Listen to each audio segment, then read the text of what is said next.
Kính thưa quý đồng nghiệp, kính thưa tất cả quý vị đang theo dõi cái chương trình huấn luyện theo dõi và điều trị COVID-19.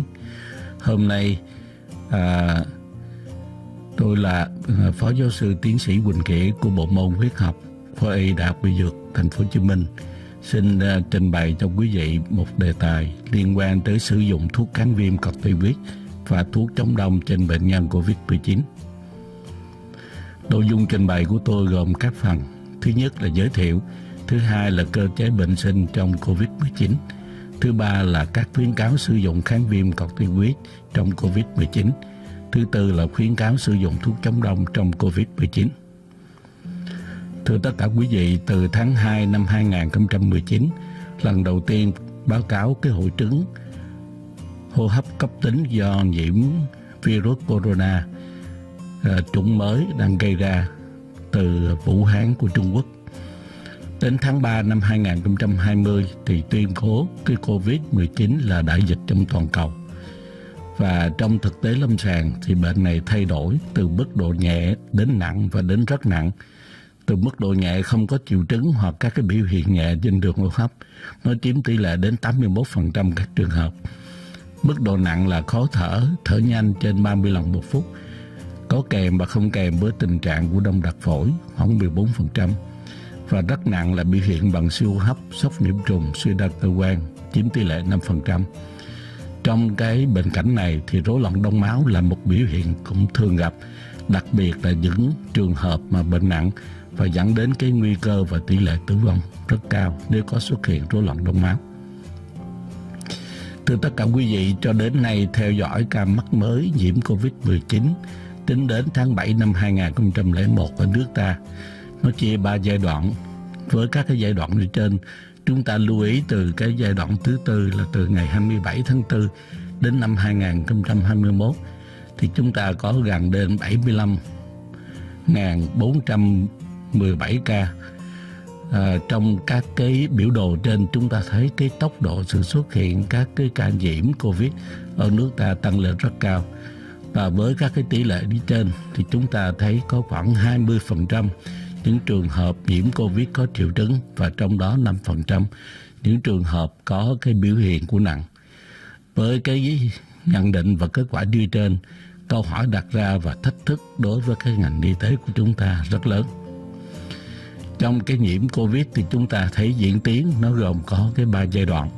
Giai đoạn thứ nhất xuất hiện từ sau khi nhiễm là ngày thứ 0 đến ngày thứ 2 chúng ta có thể phát hiện bằng cái PCR.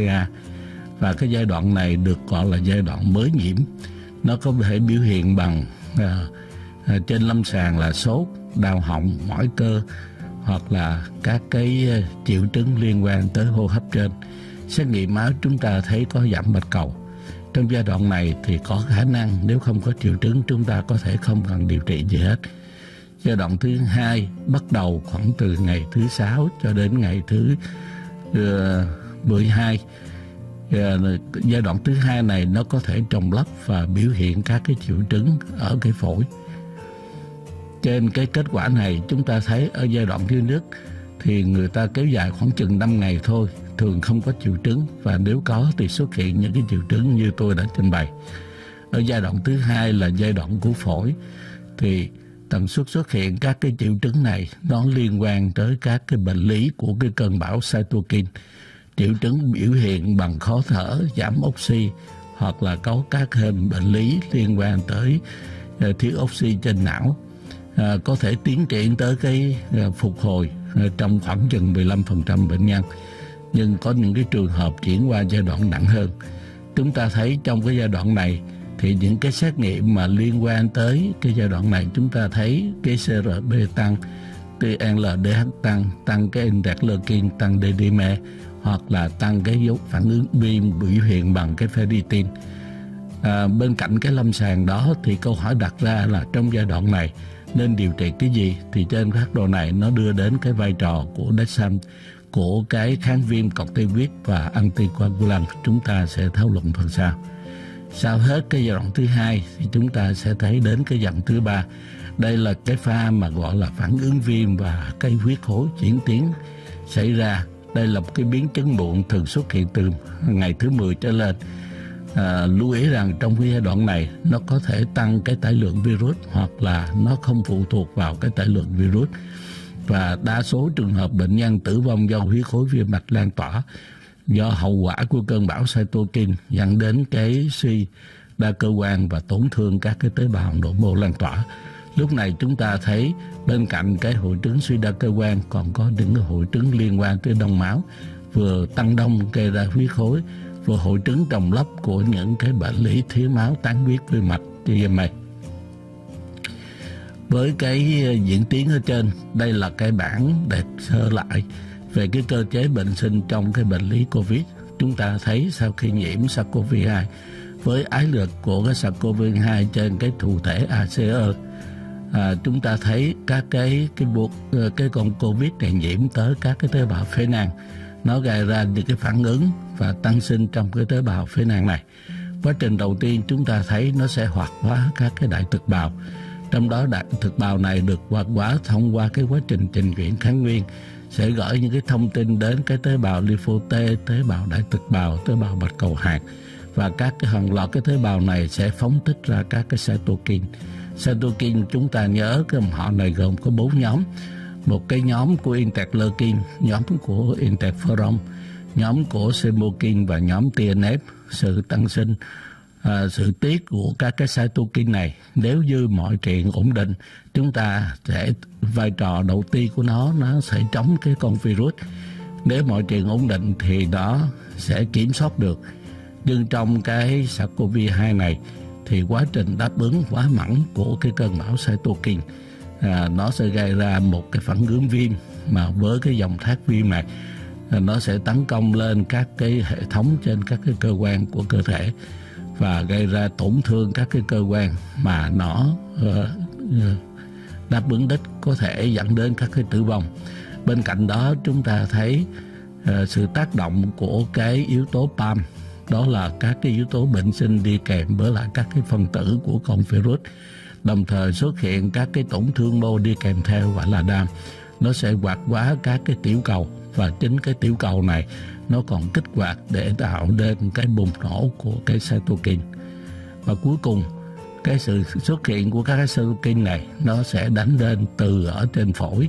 Chúng ta biết nó sẽ lan tràn đến những cái cơ quan khác, và những cái cơ quan nào có ái lực nhiều đối với lại các cái có cái receptor nhiều của ACE. Ví dụ như là chúng ta thấy ở phổi, ở tim, ở gan, kế tiếp là ở đường tiêu hóa, vân vân. Với cái bức tranh toàn cảnh này, chúng ta thấy khởi đầu là một cái sự nhiễm của cái con COVID-2, sau đó là cái cơn bão cytokine, và sự quá mức của đáp ứng của cơn bão cytokine này nó sẽ tạo ra những cái tác động ảnh hưởng đến các cơ quan. Đầu tiên tôi sẽ đề cập tới cái cơn bão cytokine. Đó, khi nhiễm các cái COVID, chúng ta thấy sự đáp ứng của các cái cytokine là sự tương tác giữa các cái tế bào, như là cái đại thực bào, như là monobào và cái tế bào dendritic cell. Nó gây ra phóng thích hàng loạt các cái cytokine này, chủ yếu là các cái nhóm của TNF, của interleukin, trong đó vai trò của interleukin 6. Và cái cơn bão cytokine này, kết quả đó nó sẽ dẫn đến cái hội chứng siêu hô hấp cấp, tổn thương các cái cơ quan và gây ra cái hội chứng phản ứng viêm, có thể dẫn đến các cái tình trạng tử vong. Trên cái hình này thì chúng ta thấy sự tương tác của các yếu tố của các cái tế bào B và thông qua các cái hoạt lực của các cái cytokine ảnh hưởng tới các cái phân tử DAM và PAM này, nó kích hoạt trên các cái tế bào phản ứng viêm. Đây chúng ta thấy hàng loạt các yếu tố xuất hiện như là interleukin 10, interleukin 6, TNF, vân vân. Và cái quá trình tác động của cái này nó sẽ ảnh hưởng đến hàng loạt những cơ chế, đến cái tế bào T, tế bào TNF, đến các cái tế bào neutrophil, đến các cái tế bào nghe thầy tủy xương và cả cái tương bào. Nó gây ra được tiết của các cái kháng thể. Với cái sự tác động này nó sẽ ảnh hưởng đến các cái cơ quan. Chúng ta thấy một trong những cái cơ sở khoa học để chúng ta quyết định sử dụng corticoid là ở vai trò thứ 6 này, để nó đánh lên, nó kiểm soát và cái quá trình tăng hoạt tính của cơn bão cytokine. Vậy mục tiêu của corticoid là để kiểm soát cái cơn bão cytokine này, giảm cái sự tác động của cơn bão cytokine đến các cái mô tế bào đích. Trong đây thì vai trò của corticoid chỉ đến hàng thứ 7 theo cái liệt kê trên bảng này. Tuy nhiên quý vị biết những cái điều trị trúng đích khác vẫn chưa có cái hiệu quả. Với các cái nghiên cứu thì người ta thấy corticoid này dùng nó có tác động nhanh và nó ngăn chặn được cái cơn bão cytokine. Phần thứ hai trong cơ chế bệnh sinh này, đó là cái quá trình kích hoạt và hoạt hóa quá mức hệ thống bổ thể trong cái COVID-19. Chúng ta thấy khi các cái con COVID-19, con SARS-CoV-2 này thâm nhiễm qua quá trình hoạt hóa trong cái đội bào của các cái con COVID, nó sẽ hoạt hóa trên cái hệ thống bổ thể thông qua cái sự tác động của kháng thể theo con đường cổ điển, theo cái con đường tắt và cũng giống như theo cái thể tồn. Quá trình hoạt hóa này nó sẽ tác động lên các cái thành phần của bổ thể như là CPA, CDMA, cộng với sự kết hợp của các cái thực bào ở đây, nó sẽ gây ra cái tổn thương ở mô đích thông qua các cái phức hợp viết tép màng là từ C5 cho đến C9.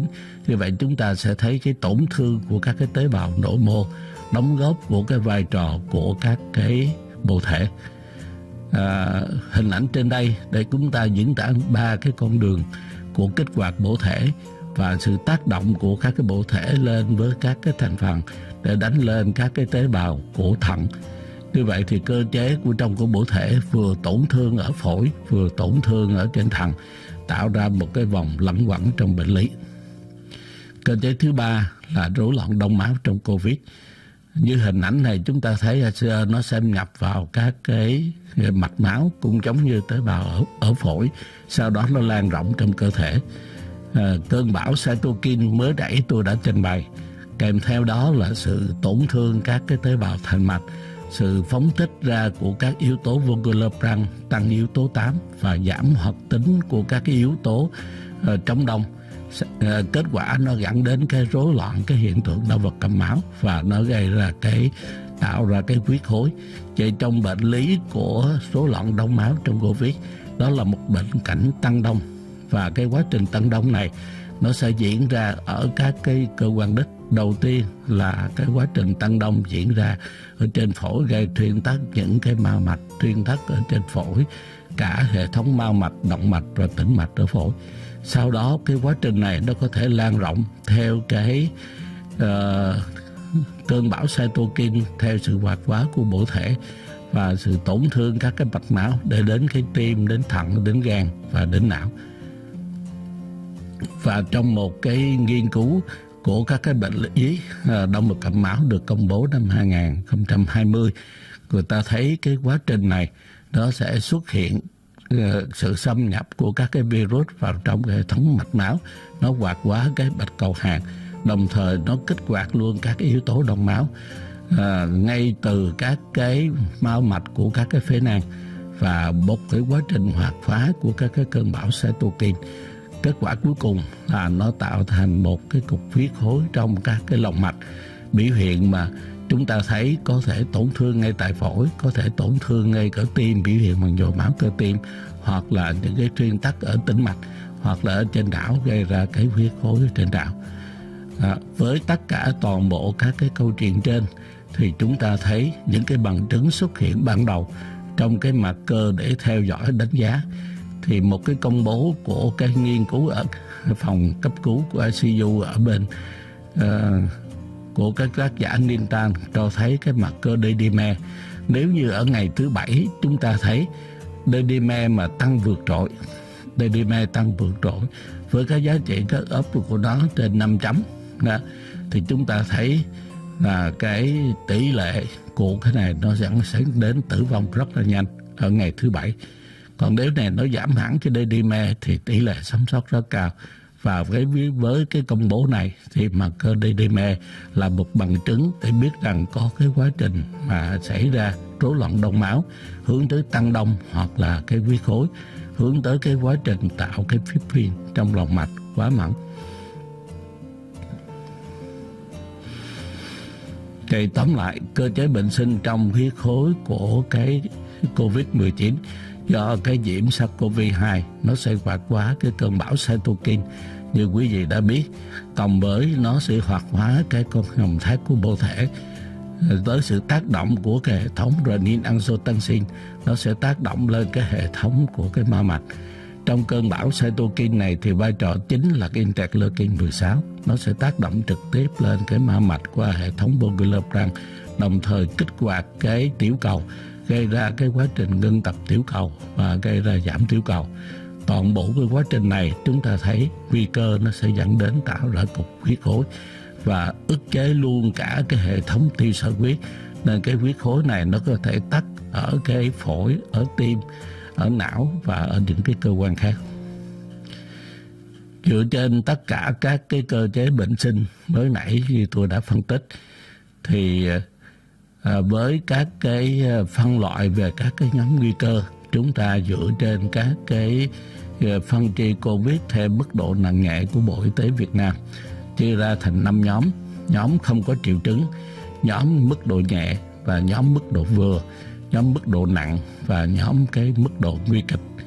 Trong tất cả các cái 5 nhóm này thì các cái bác sĩ lâm sàng chúng ta phải nắm thật là chắc, thật là vững để chúng ta phân chia ra những cái nhóm F0 mà không có triệu chứng, và thứ hai là cái F0 bắt đầu có cái biểu hiện triệu chứng ở mức độ nhẹ và mức độ vừa, để chúng ta phân nhóm nguy cơ và chúng ta sẽ đưa bệnh nhân vào việc theo dõi và lựa chọn cái phác đồ điều trị thích hợp.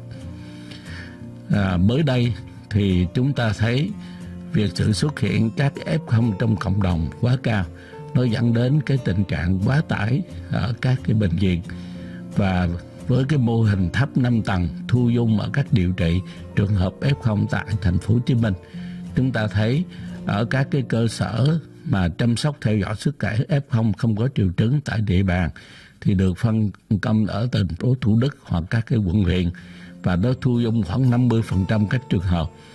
Và cái nhóm tầng thứ hai là bệnh viện dã chiến thu dung điều trị COVID nhẹ trên bệnh nền ổn định, và phân tầng thứ ba là bệnh điều trị COVID trung bình trên bệnh nền mà cần phải hoặc là bệnh nền cần phải điều trị, và thứ tư là bệnh viện điều trị COVID nặng cho cái bệnh nền hoặc các cái bệnh lý đi kèm mà cần phải điều trị chuyên khoa, và cuối cùng là bệnh viện hồi sức COVID nặng và nguy kịch.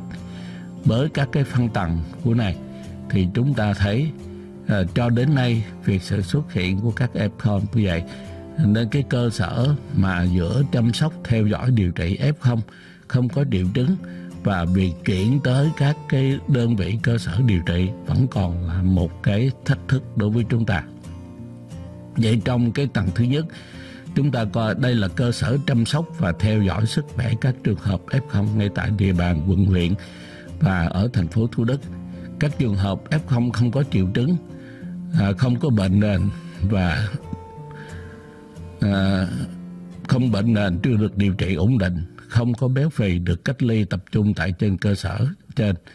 Các cơ sở này có nhiệm vụ thứ nhất là sàng lọc người bệnh COVID không có triệu chứng với kết quả xét nghiệm đầy đủ điều kiện để mà đưa vào giám sát y tế tại nhà và lưu trữ theo cái quy định.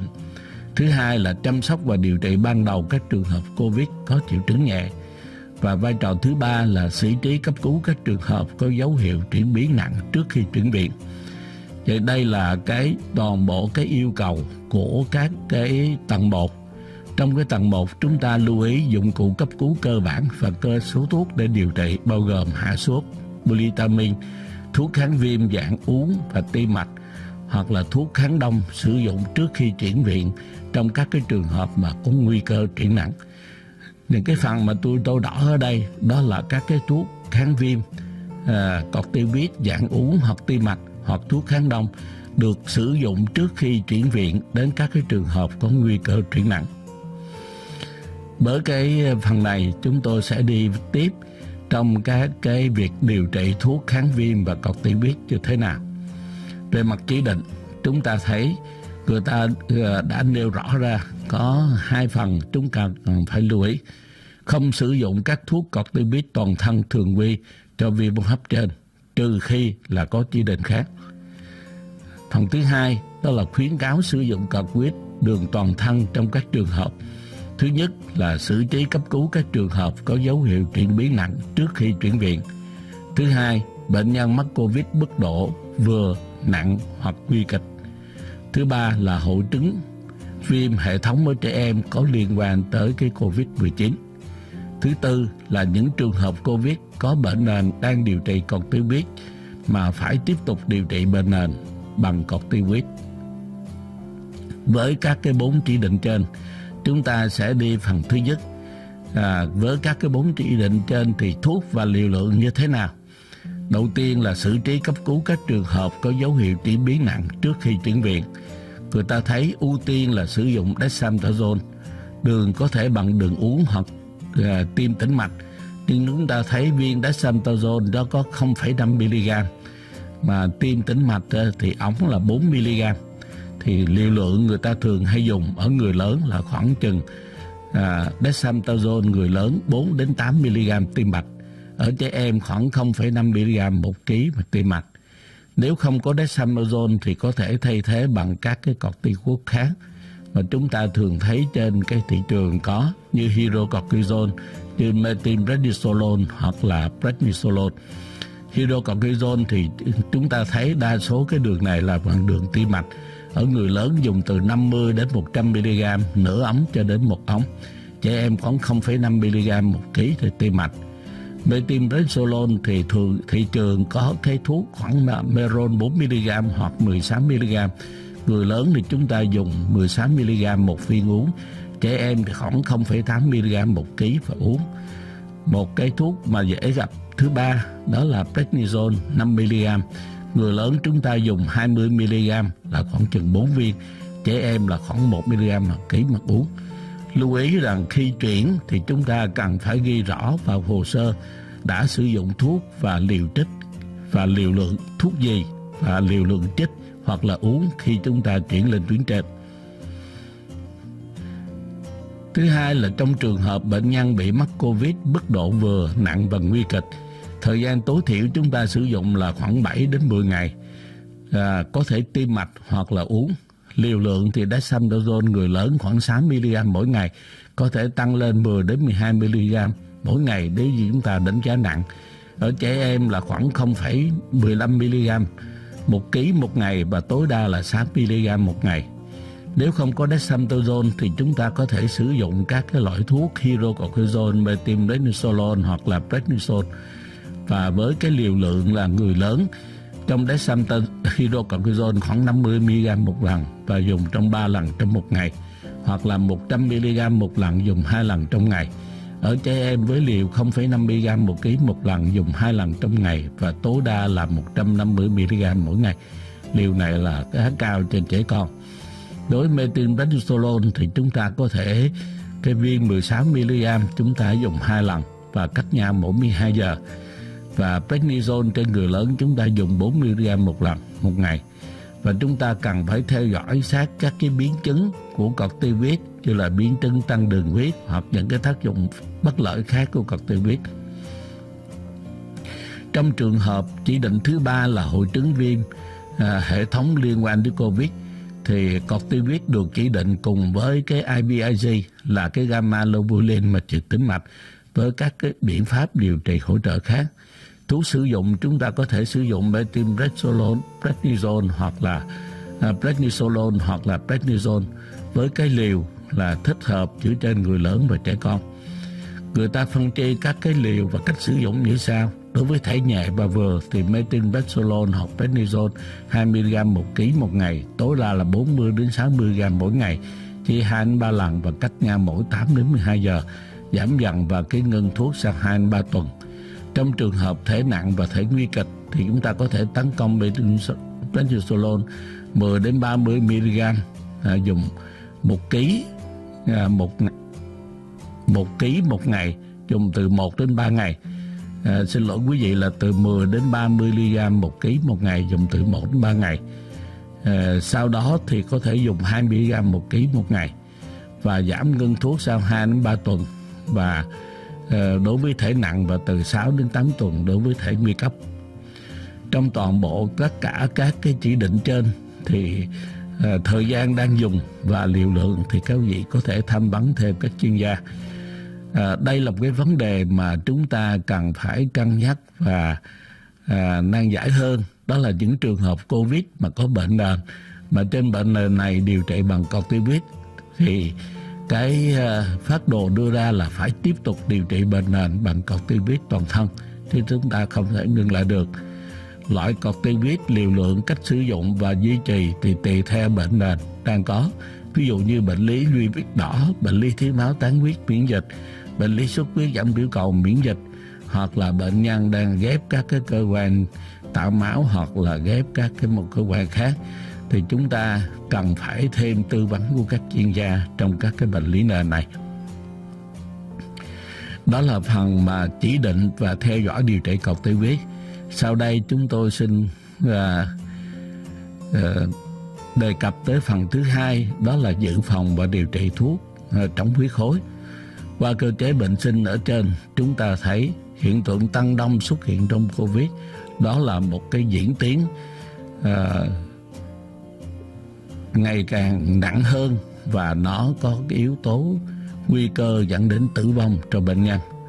Chính vì vậy, người bác sĩ sau khi nhận diện cái bệnh nhân bị nhiễm, chúng ta cần phải thăm khám lâm sàng, đánh giá nguy cơ và phân loại mức độ bệnh cho từng trường hợp bệnh nhân F0.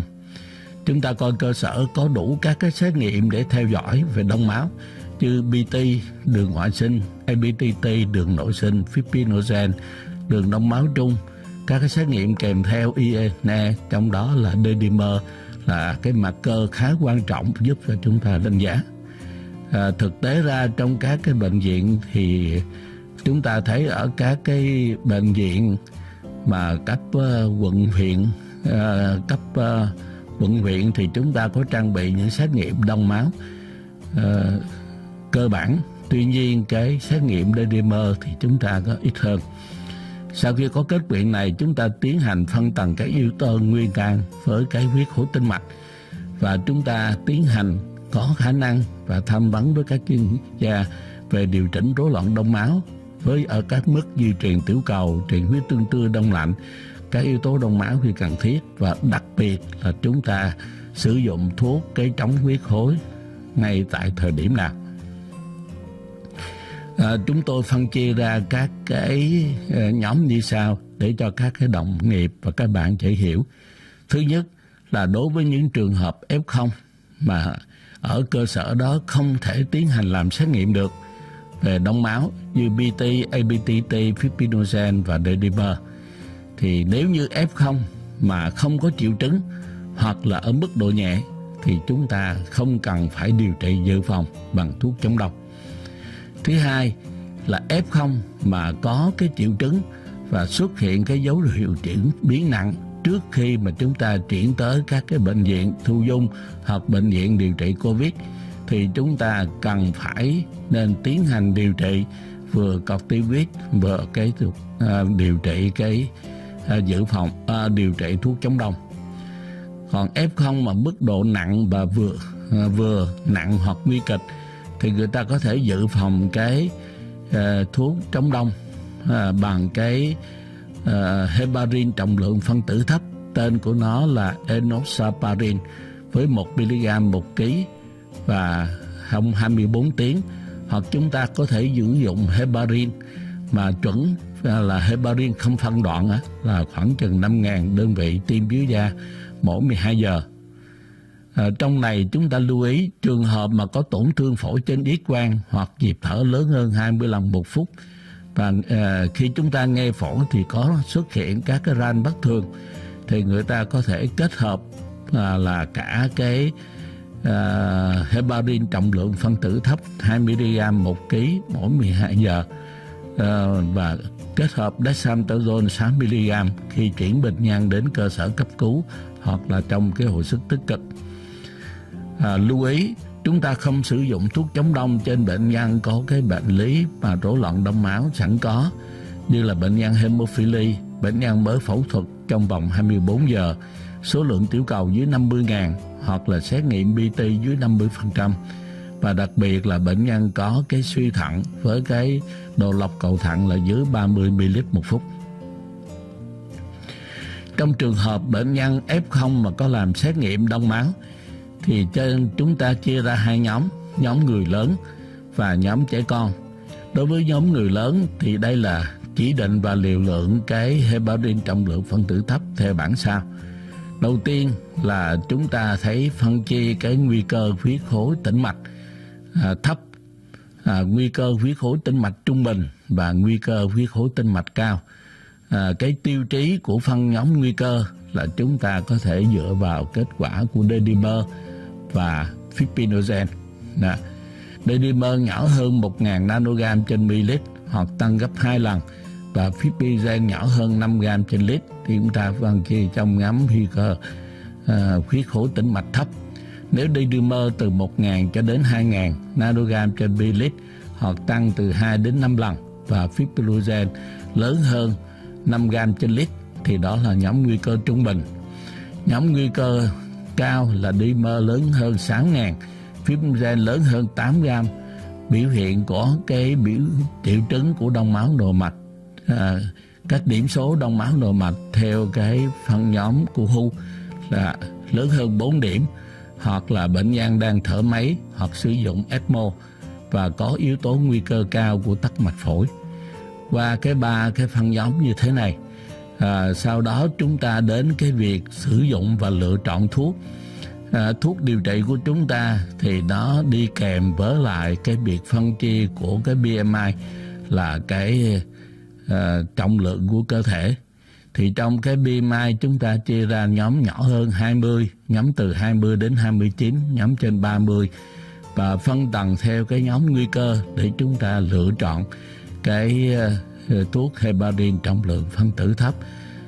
Tuy nhiên lưu ý rằng khi sử dụng cái heparin trọng lượng phân tử thấp, chúng ta phải lưu ý đến cái độ lọc thanh thải của cầu thận. Trong trường hợp mà nhóm nguy cơ cao, nếu cân nặng dưới 150 kg, chúng ta có thể sử dụng cái heparin trọng lượng phân tử thấp 1 mg một kg tiêm biểu da mỗi 12 giờ. Nếu trường hợp mà nhỏ hơn 150 kg hoặc cái độ thanh thải dưới 30 ml một phút thì chúng ta theo dõi và chỉnh liều heparin theo cái xét nghiệm của đường đông máu nội sinh ABTT. Về phần theo dõi thì trong trường hợp mà nguy cơ thấp mà chúng ta tiến hành điều trị dự phòng thì chúng ta không cần theo dõi cái xét nghiệm ABTT cũng giống như anti-10A. Trong trường hợp mà chúng ta điều trị ở giai đoạn nguy cơ trung bình và cái phương án điều trị là điều trị tấn công bằng heparin trọng lượng phân tử thấp mỗi 12 giờ thì quý vị lưu ý chúng ta nên theo dõi anti-10A khi dùng cái heparin trọng lượng phân tử thấp. Và nếu như chúng ta dùng heparin thì chúng ta theo dõi bằng cái xét nghiệm ABTT.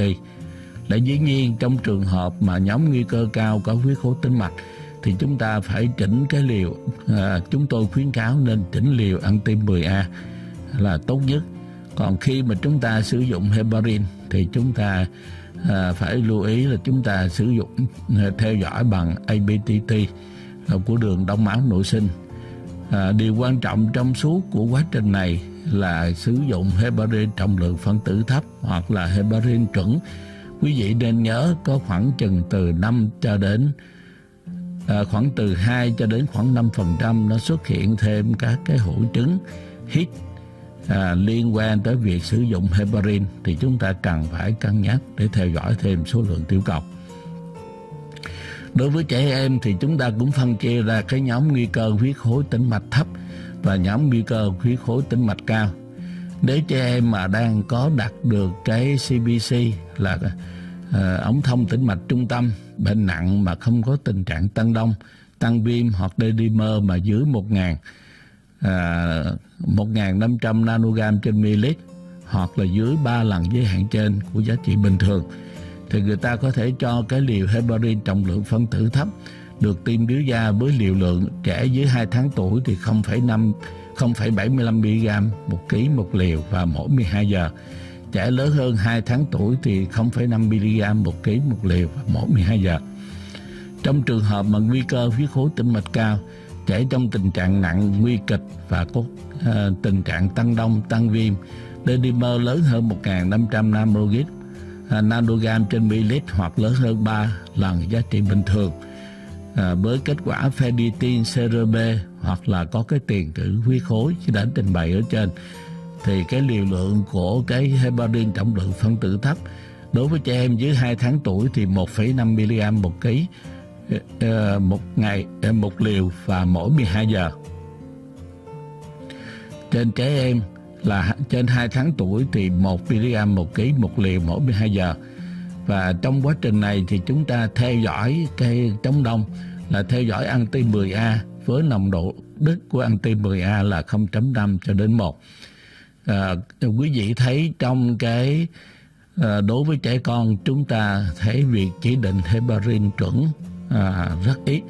Nếu vì lý do gì đó và suy thận chúng ta không dùng được thì chúng ta có thể đổi sang heparin chuẩn. Lúc đó chúng ta có thể theo dõi bằng heparin chuẩn bằng ABTT hoặc là anti-10A. Lưu ý khi chúng ta sử dụng kháng đông là đây là một cái điều trị nó đúng theo cái cơ chế bệnh sinh của cái Covid, nhưng chúng ta cần phải luôn luôn đánh giá nguy cơ chảy máu và trong suốt quá trình khi sử dụng liệu pháp chống đông. Đối với phụ nữ mang thai, khi sử dụng heparin dự phòng trong giai đoạn cấp tính của bệnh khoảng 7-14 ngày thì chúng ta phải dừng trước khi sinh lúc 12 giờ. Trường hợp bệnh nặng thì chúng ta cần hội trần các chuyên khoa để cân nhắc sử dụng liều phù hợp và xem xét kéo dài thêm 10 ngày điều trị dự phòng heparin sau cái giai đoạn cấp tính. Bệnh nhân đang sử dụng thuộc chống đông dự phòng đường uống bằng cái warfarin thì theo khuyến cáo của nước ngoài cũng giống như là của cái Bộ Y tế Việt Nam thì chúng ta chuyển sang heparin không phân đoạn hoặc heparin trọng lượng phân tử thấp theo các cái tình trạng đi trên. Nếu có chống chỉ định cái heparin trọng lượng phân tử thấp và heparin chuẩn thì chúng ta có thể sử dụng các cái liệu pháp cơ học.